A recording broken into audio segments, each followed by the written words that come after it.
About dating tonight, and the modern dating scene is a mess.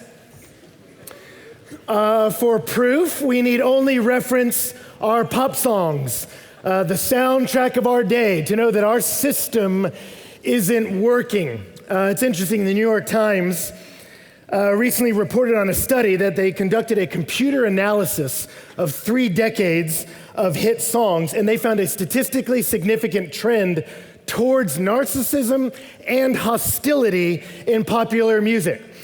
The increase of the words I and me associated with anger-related words, with a corresponding decline in we, in us, and positive emotions. That's the world we're in today. Our love songs are getting angrier. That there has been a movement, right? And it's a long journey from, I wanna hold your hand, I wanna hold your hand, all the way to, ever since I left the city, you got a reputation for yourself now, right?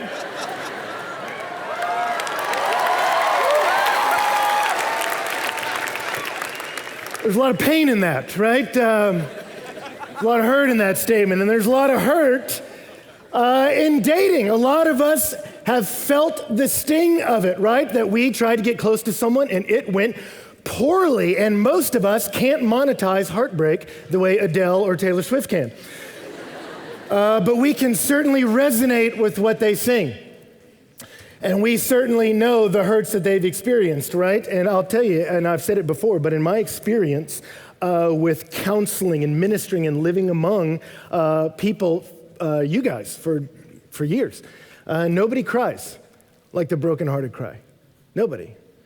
Even funerals don't have that same level of sob of seeing something that still could be gone. There's a real pain in this dating scene. And so many of us see that and you go, you know what? Why would I even want to enter that? There's so much pain in this. It's so confusing. What's what? What am I supposed to do? And there's a lot of pain in it. Why would I want to go skipping through that minefield? Well, here's the reality tonight. Number one is that most of you want to be married. And some of the most recent statistics on millennials say 93 to 96% of you want to be married. So we want to get married. Even the people who say marriage is a dead institution want to get married. Isn't that amazing? Surveys say, is marriage dead? Yes. Would you like to get married? Absolutely, right? And you hear it when you talk to people, they're like, I don't want to get married. No. I don't want all that pressure. I just want someone who will love me for who I am, all right? And care about me and be there for me and not run out when times get hard, but will be there for me through thick and thin and love me just who I am. You're like, okay, so you want someone who will be there, just stick with you for better, for worse. Yeah. For richer, for poor, yeah. In sickness and in health, yeah. Oh, I see what you're doing. Yeah. So call it something else, but we long for permanence. We long for someone to step in and promise us that they'll never run out. We all want that, right? And somewhere between the longing for marriage and the state of marriage, there is a process of evaluation, but this process is fraught with danger. And that's why we're doing this series, because I love you and we love you and we want to help you. And there's a lot to talk about in this. We're not going to cover it all in one night. So if you're like, I'm about to learn everything I need to know about dating, false. We have to do a whole series to unpack all this, but let me jump in to where we are now. Between singleness, a guy and a girl just doing stuff, and people being married, there exists a process of evaluation. It has always been this way. Now, different cultures have moved through this process of evaluation in different ways. In some cultures, this process has been arranged marriages. That assessing who the proper mate is was something that was kind of led by parents, but it was still an evaluating. In times gone by, it was courtship, where a young suitor would show up in the parlor and sit with mom and dad and with the girl and just kind of figure out if they were a good match, right? So there's different ways we've done it in different times, different cultures, and yet what's always the case is somewhere between singleness and marriage, there's a process of evaluation. Now, much of the confusion I see in your generation is when we start to call this process a status. Most of your confusion and pain and questions come when we fail to see it as a process, but see it as a status. We're not going to cover that tonight, but there's a lot there, so we'll come back next week. But here's the reality tonight. Anybody can get a date, and anybody can get married. You set your standards low enough, you can get it tonight, right? But a lot don't do it well. But to have a great dating experience and to have a great marriage, one you rejoice in and not regret, all of that is based on two factors: who you date and how you date. The who and the how. The person and the process. Because dating is a process of evaluation. What are you evaluating? A person. And you're evaluating to try to see, is this the right person for me to spend the rest of my life with? And so the natural questions become, what qualities should I be looking for? That's the who question. And then another question rises up where you go, well, then what's the best way to move through this process to arrive at the right person? What's the proper way to move through it? That's the how question. How do I get successfully to that right person? Those are the two big questions in the process of dating: who and how. Tonight's about who, and next week's about how, right? Now, as soon as I say that, I know some of you might say, well, Ben, okay, you're telling us about this process called dating, but here's the thing. The Bible doesn't talk about dating. Dating's not in the Bible. So what are you going to say to us? Just give us advice from you? Right? No, the Bible does not talk about dating, but the Bible has much to say about evaluation. Look at Proverbs 25, verse 24. It says, it's better to live in the corner of a roof than in a house shared with a contentious or quarrelsome woman, right? That's not written for the married guy. It's not written for the guy that's already there like, no, you tell me why, God, that's not for him. That's written for you. That's while you're evaluating a certain girl. You go, okay, it's better to live on the corner of a roof than with a contentious woman. All right, and then you start looking at her and go, is she always upset? Right? Am I constantly having to ask, what's wrong? No, tell me what's wrong. No, I know something's bothering you. What is it, right? Does she always have beef with somebody? Then you be careful, son, right? You don't want to be in that house. Get out of there. And the book of Proverbs and much of the Bible has a lot to say about a good woman or a good wife, that she's more valuable than precious jewels, right? Ladies, later in Proverbs 25:28, it says, a man without self-control is like a city broken into and left without walls. In ancient cities, the wall brought security and it brought peace. You dating a guy that's got a temper? Does he explode? Is he a bully? You don't want to live with that guy. Because if you bind yourself with him, he will not build up your house, he'll destroy it.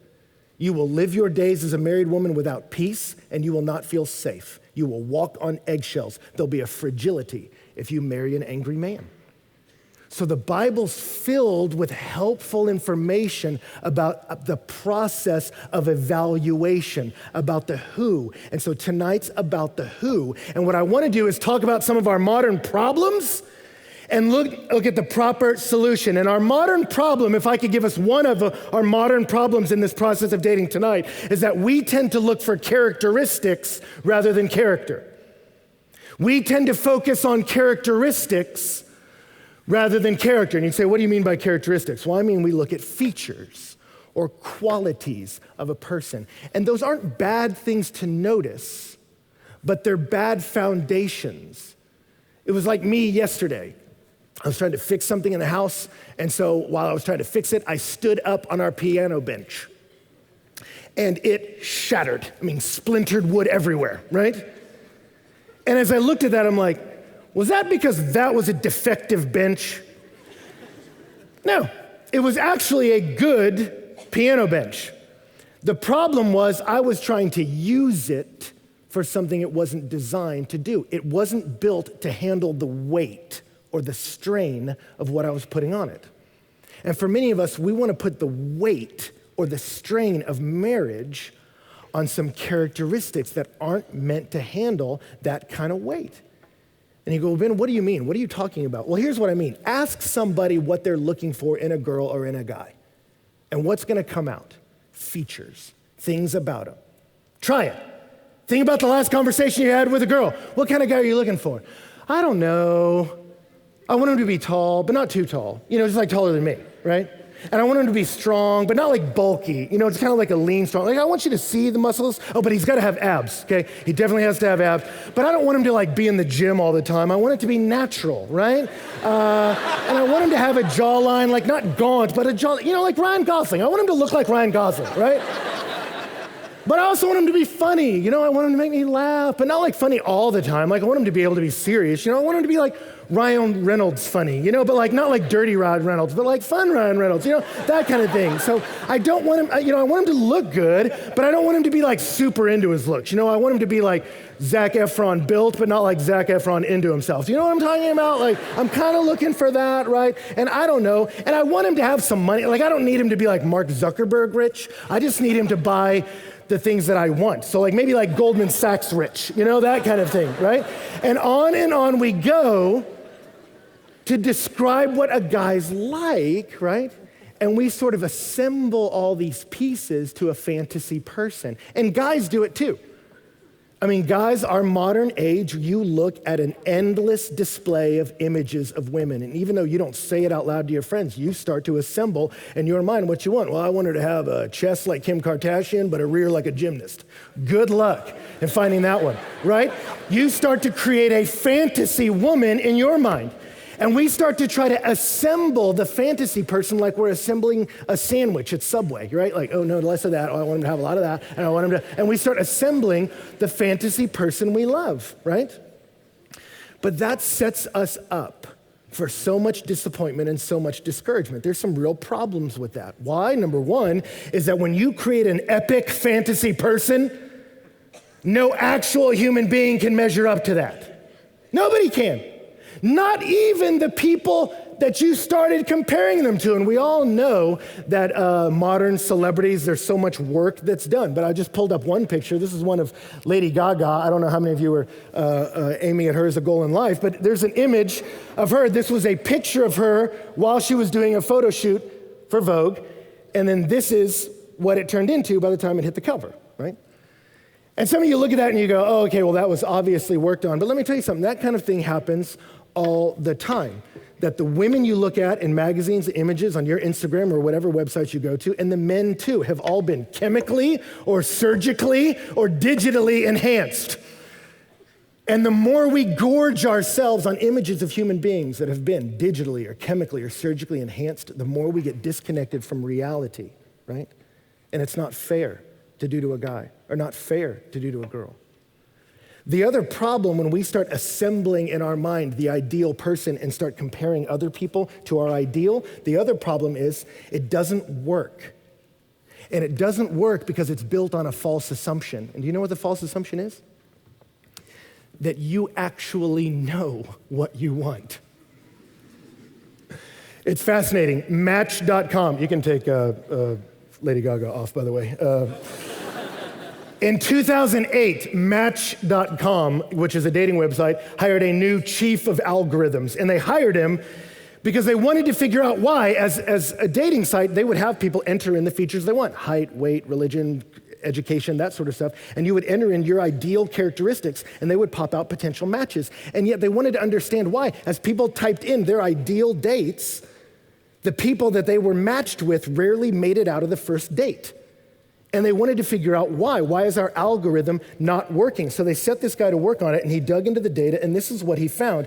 He said when he compared what people said they wanted, age, hair color, etc., to whom they actually dated, he says when you look at their habits, there is absolutely no correlation.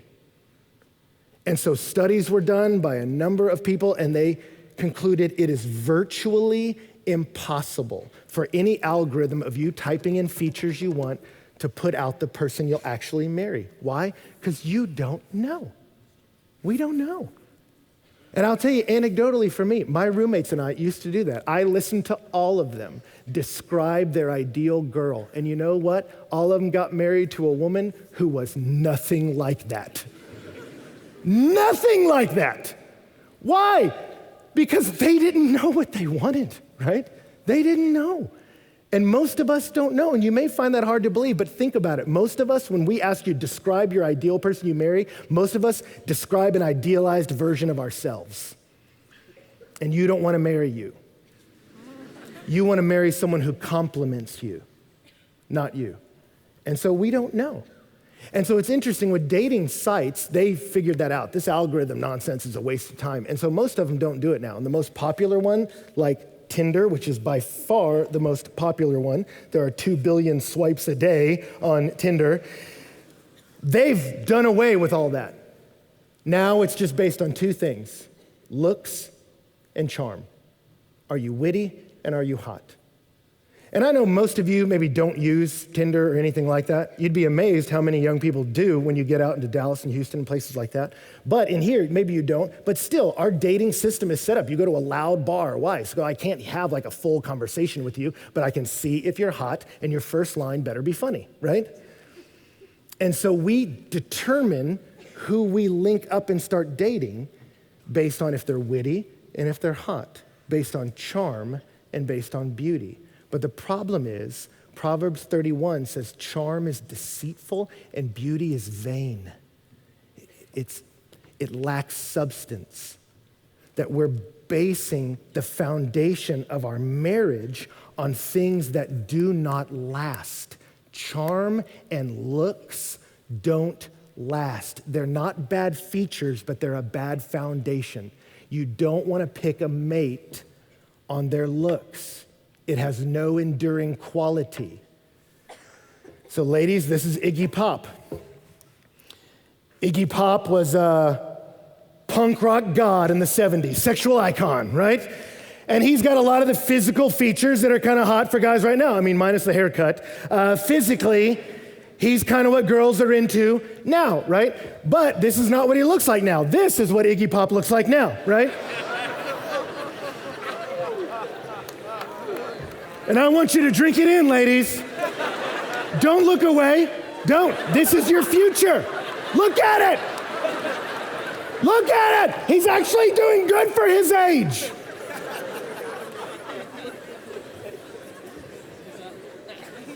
All right, you can take it down now. I'm sorry to have to do that to you, but I'm trying to prove a point. If you date somebody based on looks, looks fade. And charm can fade. It can be deceitful, right? And here's the reality. You don't want to marry someone that marries you for that stuff. You don't want that, right? Because why?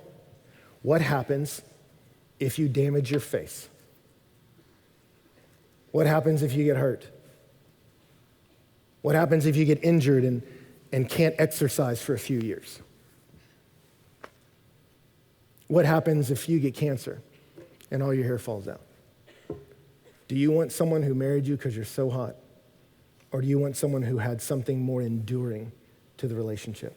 You don't want this.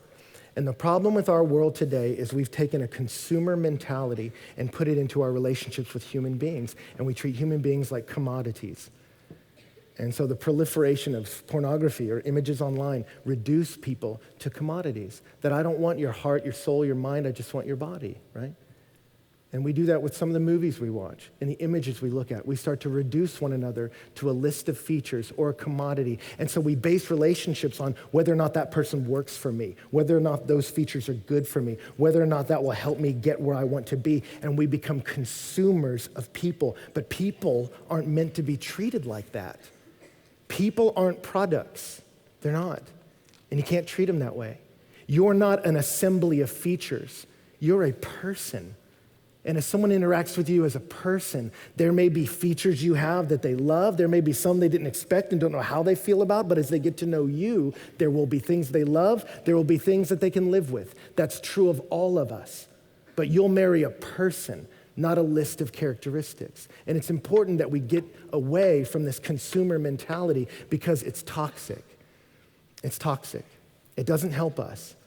I read an interview recently with John Mayer where he was talking about the fact that he can look at 300 images of naked women before he gets out of bed in the morning. And he says, you think this hasn't affected my relationships?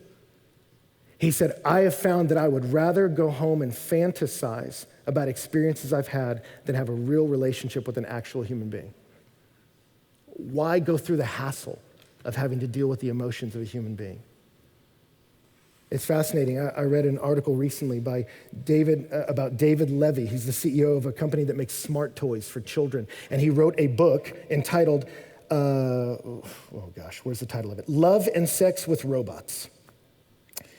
And he is the leading cutting edge of creating robots that interact as humans. And he prophesies about the future, that pretty soon robots will become as common to us as humans, and he suggests that marriage to a robot will be better than human relationships because it offers the upsides of normal marriage without the downsides of infidelity, illness, conflict, and complex differences.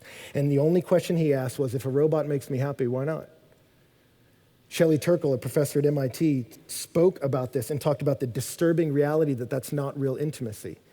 And she had a grad student come up to her that said, I would trade my boyfriend for a sophisticated robot if it could give me caring behavior.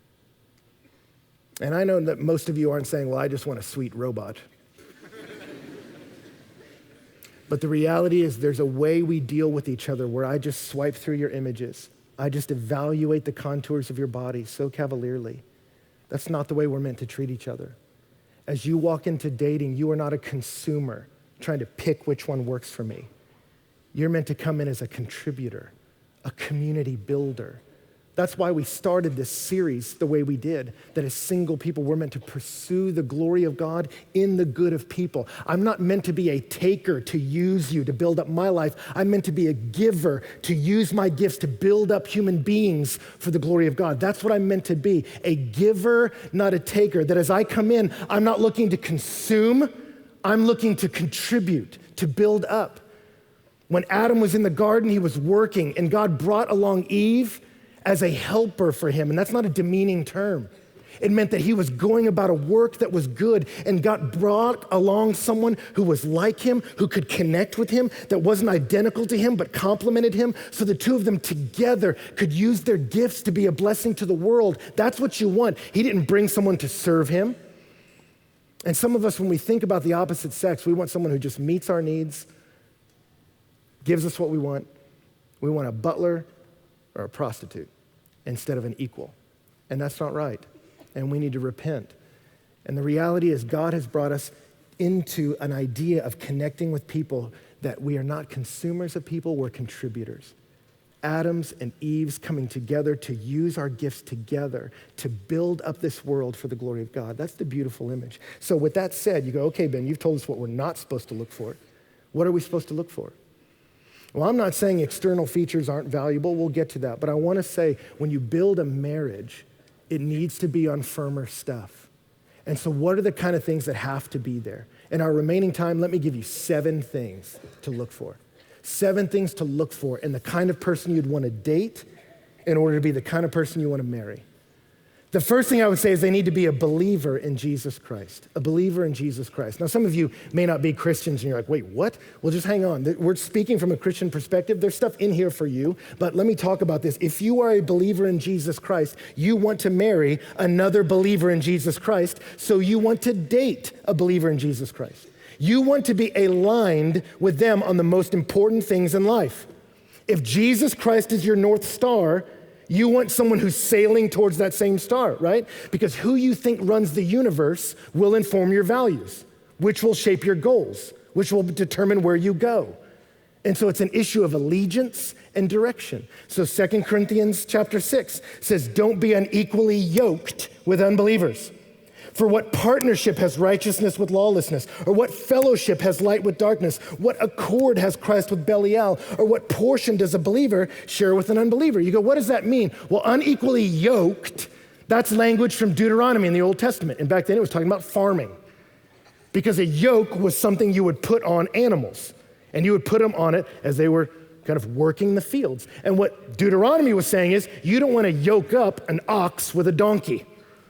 They're 2 different kind of animals. moving at two different kind of paces with two different kind of goals. So don't hitch them up. That doesn't make sense. Hitch up similar people. And so Paul imports that into the New Testament and says, you don't want to be yoked up, bound up where you go, I go, as a Christian with someone who's not a Christian. Now, is that saying that Christians shouldn't like the unbelievers and should get away from them? No. Christians and non-Christians should be friends. They should get along. They should have meals together. They should be coworkers. They can be roommates. But on the biggest issues of life, you want to be bound up with someone who has the same allegiance and the same direction. And let me tell you, if you're not a Christian, don't marry a Christian. They'll bore you to tears. They'll frustrate the heck out of you. You don't want it. And as a Christian, you don't want to marry someone who's a non-Christian because it's an issue of allegiance and direction. So why shouldn't a believer marry an unbeliever? Well, let me pull up some volunteers. Ooh, who gets to volunteer for dating talk? All right, come on up, kids. Paul used the idea of yoking together. I'm not going to put a yoke on these kids, but the idea is when you get married, you bind yourself together, right? That's what it is. I'm bound to you till death do us part, right? Now, let's say you're a Christian. We'll pick Macy. If you're a Christian, you're meant to live by faith. Faith in who? Jesus Christ. What does that mean? It means I believe what he says, and I want to do what he says, and I want to trust what he says, and I want to value what he values, and I want to go where he goes. And so I'm going to be pursuing Christ. If you're not a Christian, you're not doing any of that. And that doesn't mean you're a horrible human being and you're evil and you're just killing people, but it means your ultimate pursuits in life are not the glory of Christ in the universe. It's probably something along the lines of self-actualization and personal fulfillment. But as you begin to pursue those goals, maybe in dating y'all can get along as you sit at a baseball game. But as you start to make big decisions of where we spend our money and how we raise our kids, and you start to make those decisions, what's going to happen? One of two things. One is going to start to pull the other, and often what you see is a Christian who has to compromise and give up on their core tenets of their faith. Or you get the non-Christian who she's always trying to drag to church and trying to make do stuff that he doesn't want to do, right? And so what ends up happening? What ends up happening is they go their separate directions, and what happens? It puts strain on the relationship. And you see a tension there that ultimately they say is not worth it. And let me tell you something, when I worked full-time at a church, I saw this all the time. That guys would marry a girl because she was cute, because she was hot, she was funny, she was witty, and they just linked up and said, we'll figure out the rest later. And as they got deep into it, they realized they wanted very different things. Or a woman married a guy because he was polite and he looked good in them jeans, right? But when they got into the biggest issues of life, they were not linked up with one another. And what do they always say at divorce? Well, we just went our separate ways. Yeah, you did. Because your allegiances were different. So your directions were different. So if dating is preparation and a process to marriage, you get this right. You marry a believer if you're a believer. Amen? Thank you, guys. All right. Y'all want to give them a hand? Thank y'all for braving it. Right? But some people will say, well, Ben, she's technically not a Christian, but she's a monotheist. Does that count? Look, you're going to have differences in your marriage. You're going to have things you don't line up on. She likes Pilates, you like racquetball. Who cares, right? But on major course determining issues in life, like the nature of the deity, you don't want to ask the question, well, what's the least common denominator? You want to be lined up perfectly. I believe in God the Father, who sent God the Son to be a substitutionary atonement to pay for our sin so we can be forgiven and indwelled by his Holy Spirit, who processes us in holiness and empowers us to humble ourselves, to serve one another in love so we can be a picture of Christ in his church. You want that, right? You don't want to settle, okay? And ladies, I get so worried about some of you that get nervous about, will I ever meet a guy, so you're willing to compromise. And let me tell you something, I heard a pastor say it, and it's so true. He said, the loneliness of being single will not be assuaged by being lonely in a king-size bed, laying next to a guy who can't communicate with you about the biggest issues in life. And it's true. You don't want that. Don't settle. But not only do they have to be a believer in Christ, you want a pursuer of Christ. That's the second thing. A morally submitted believer, not just a believer in God, but a pursuer of God. Anybody can say they're a Christian. Hitler did. It doesn't matter to me one bit when someone says they're Christian. I had a friend when I was in college get sexually assaulted by a guy who had a Bible on his coffee table and a little Christian bumper sticker on the back of his truck, right? Saying you're a Christian means nothing to me. The fact that you met him at a church or at Breakaway means nothing to me. As one of my country friends said, you can put a bow tie on a turd, but it's still a turd.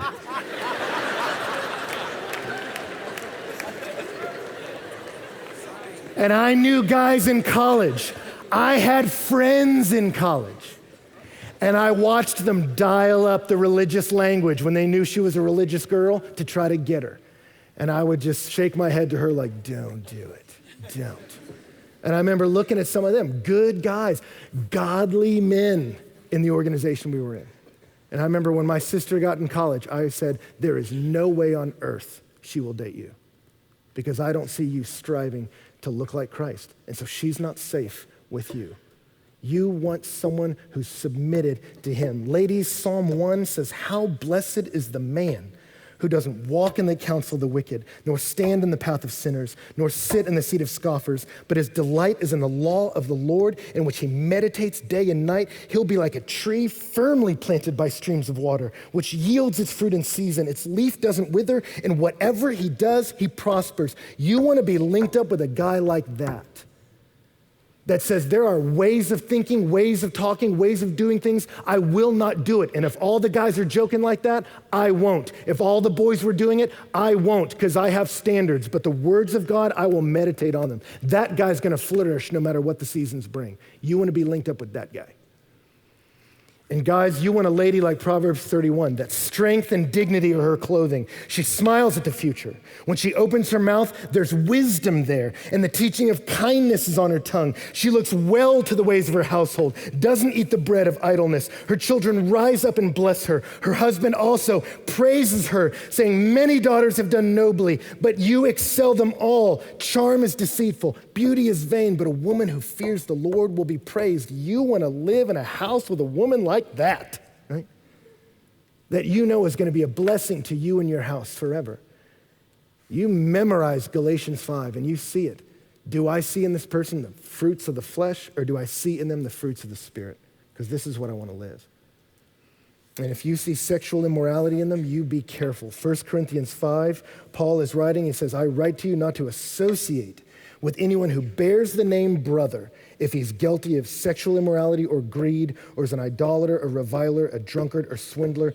Don't even eat with such a one. Which is fascinating because Paul was constantly moving towards the non-Christian, the non-believer, to associate with them, to eat with them, to love them. But he points out a category in 1 Corinthians 5. He says, if you have someone who claims to be a brother, yet when it comes to money or sex or their words, they're willing to violate the tenets of Christ, he says, you stay away from that person. That's the most dangerous kind of person. You get out of there. You don't want that. So is he pressuring you sexually? You don't want that guy. You don't want that guy. You want someone who has an anchor of love and morality outside of himself, tethered in eternity. That's what you want. And guys, you want that too. I remember when I was in high school, I heard a preacher speak. He was serving in Vietnam and he got hit by a phosphorus grenade that burns you and keeps burning, and it mangled his face. Half of his face drooped. And he said, I remember laying there in the hospital bed, and I had to lay there bandaged up with a guy bandaged next to me with similar injuries. And he said, I listened as his fiance came up next to him, and she started weeping and said, I can't bear the sight of you. I can't be with you. And she put the ring on the table and walked out. And he said he began to weep because he was terrified of what his woman would say when she saw his mangled face. And he said when she walked up, she looked down at his drooping lip and she matched her lip to it and kissed him and said, that'll work. You want a woman like that that's going to be with you for better or for worse because she has an anchor in something not fleeting like your looks, but a tether in the love of God. Ladies, you want a guy like that. Here's the reality. If you have a guy that's just into you because you're hot, ladies, let me tell you something. When you have a baby, there's going to be a season there where y'all can't get it on, right? It's called the long winter, right? And somewhere in that, you're gonna plump up, ladies. It's coming. And let me tell you something.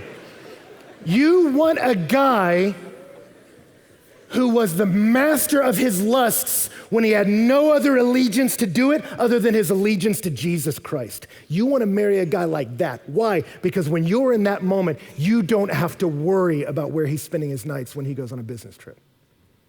You want a guy that has an anchor in eternity, right? That's what you want.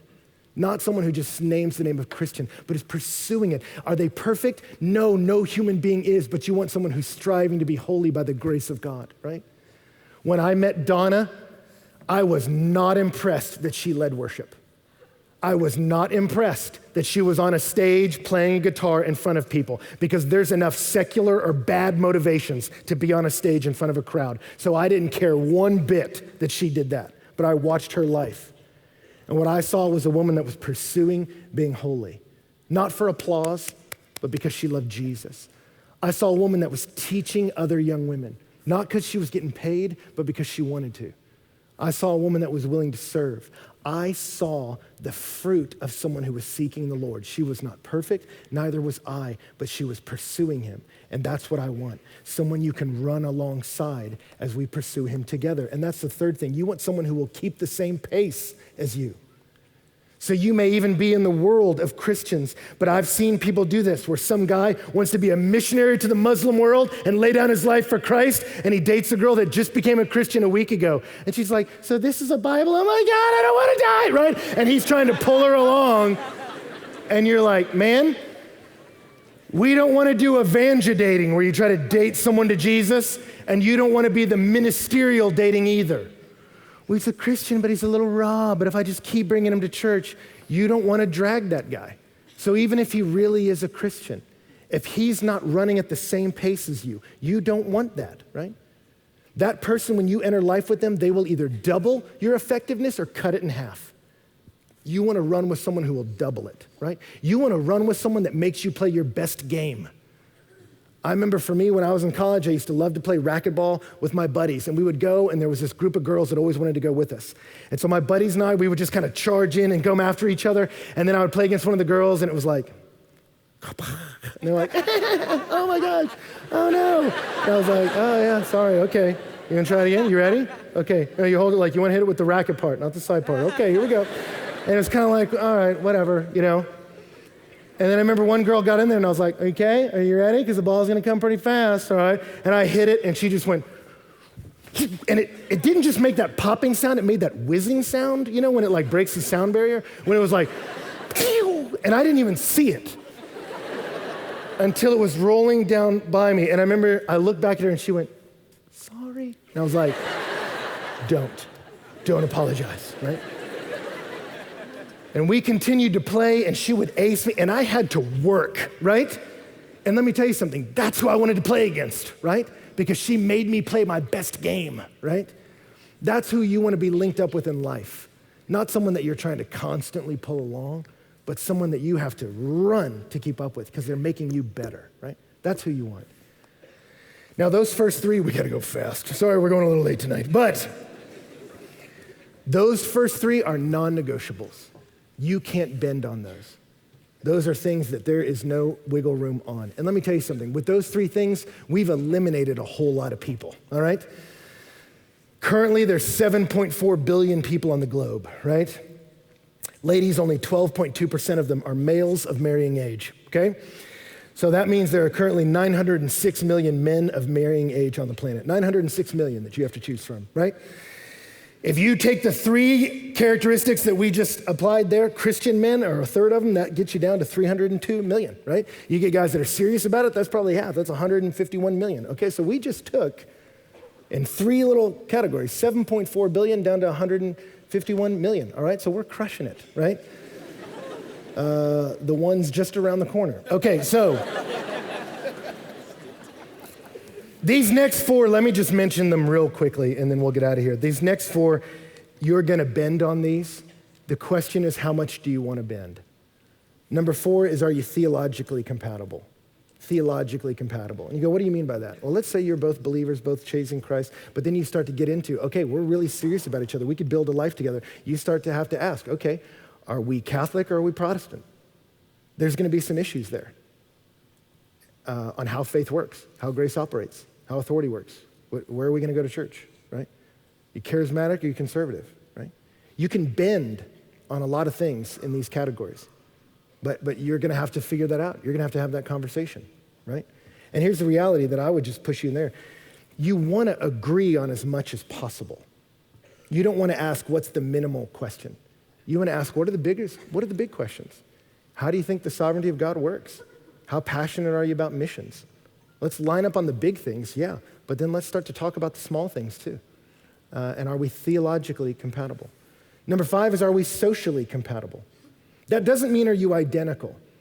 Jonathan Edwards, one of the greatest minds in America's ever produced, the great theologian Jonathan Edwards, married Sarah Edwards. They could not have been more different. She was a delight socially. Jonathan Edwards was painfully awkward. Right? But they both loved Jesus, and they brought out great elements from one another. And she wrote a beautiful book about, I think the title was Marriage to a Difficult Man, right? A biography was written about it called An Uncommon Union, right?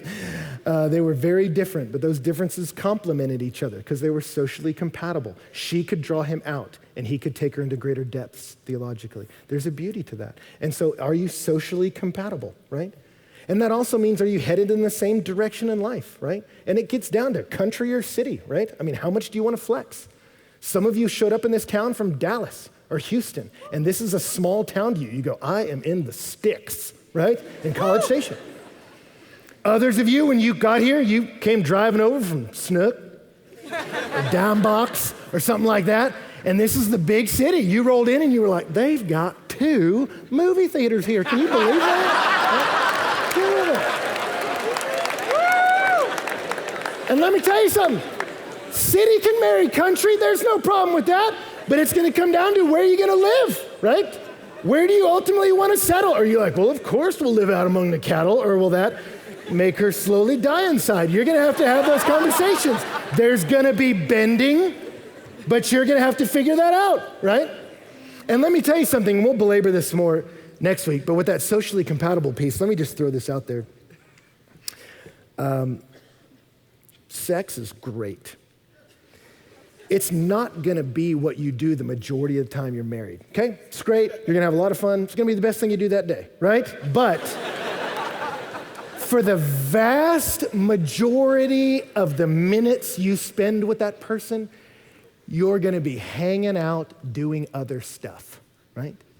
And so a big question is, when you're dating someone, do I like hanging out with them? I see so many people that stay in a relationship. Why? Because she's so hot. Whenever we touch each other, it's like bug zappers going off. But then you watch them talk to each other and you go, he annoys her, she bothers him. They don't like hanging off. And when the allure of the sexual begins to wear off, they're gonna look up and say, I don't really like you. And that happens more often than you think. And that's why one of the dangers is injecting a bunch of sex in the dating process, because it frustrates the evaluation process of, is this a person I like hanging out with? Do I enjoy their company? When we go on a road trip, am I praying, please God, get me out of the car? Or do I not notice the time go by? Are you socially compatible? Number 6 is philosophically. Does one of them say, hey, I remember sitting with a buddy and he was like, you know what, Ben, every time I pray, I think that God wants me to use my gifts in architecture here in Texas to earn money to give it to missions. I talked to other friends that said, I'm going to Calcutta, right? And I'm gonna go serve among the poor. And you've got to decide, as I start to minister to someone, where do they ultimately see their life going? Are we going in the same direction? And number 7 is physically. Are you physically attracted to them? That is important. There's value to that. And it's interesting, when the Bible talks about relationships, often it will mention that she's attractive, right?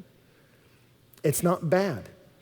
You want to be attracted to them physically. That's not a bad question to ask. It's just a bad question to ask first, right? Because the reality is, you might watch someone over time and see the depth of character, and realize they become more lovely in your eyes, right? And so you do need to be attracted physically, but that's 7 out of 7. Right? Now, there's more we can say, and praise God, we got a series, and sorry we went so long tonight, but I got excited. But here's where I want to end. Some of you see this list and you go, man, Ben, I am far short of that. You describe some things that don't describe me at all. And let me tell you something, if that's you, that you look and go, I don't match that list, then you need to hit pause on pursuing dating. Because you need to go back and listen to the first 2 talks of this series. I got to get a relationship with God right before I'm ever going to get a relationship with a guy and a girl right. I want to get that right first. Right? And let me tell you something. For those of you who don't know, Christianity is not a list of characteristics, nor is it a list of character traits either. If you look at this and you fall way short, let me tell you something. All of us have. All of us have been devastated by sin. All of us have done things that we're not proud of. All of us have things about us that are really broken and sad because the world is not what it should be. The Apostle Paul, who wrote much of the New Testament, said in 1 Timothy, he says, the saying is trustworthy and deserving of full acceptance, that Christ Jesus came into the world to save sinners, of which I am the foremost. But I received mercy for this reason, that in me, as the foremost, Jesus Christ might display his perfect patience as an example to those who were to believe in him for eternal life. What's Paul saying? He said, when I looked at my life apart from Christ, he says, when I saw it in the light of what I was meant to be, I saw I wasn't just a sinner. I was the foremost of sinners. I was a mess. But then Paul looks at them and says, but God had mercy on me. Not because I'm so spectacular. He said, but he made me a trophy that when you read my words, you would see, look at how low this guy was, and look at how the mercy of God lifted him up. Look at what a wretch this person was. He was the person killing people on the very streets of Damascus where killing is happening right now. He was ISIS. And God came and delivered him and made him someone who knew the mercy and forgiveness of God and became someone like God and became an author of the New Testament. So I don't care what you've done, what you've been a part of, what your hands have touched, your eyes have seen, where you have gone. All of us in here have been devastated by sin. All of us in here have no hope to be the kind of men or women we're supposed to be under God, except by the mercy of Jesus Christ, the one we sang about, who was the perfect man for us, the perfect human being for us, who died and who knew no sin, became sin for us and buried it in the dirt and rose from the dead, that whoever believes in him would not perish in their sin, but just as he rose, we rise into life, life with God forever. And when you put your faith in Jesus Christ, the very Spirit of God begins to work on you. You will not instantly become perfect, but now God is working to make you more like him as you pursue him. And you keep doing that. And so if you don't know him, that's our message. Jesus Christ did marry a lowly woman. Only his love could make us beautiful like that. And he did it. And so you get a relationship with him right. You pursue him.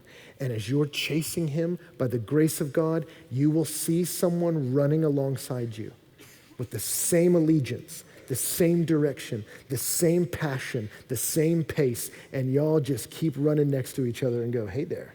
And you go racing on into eternity together. Amen?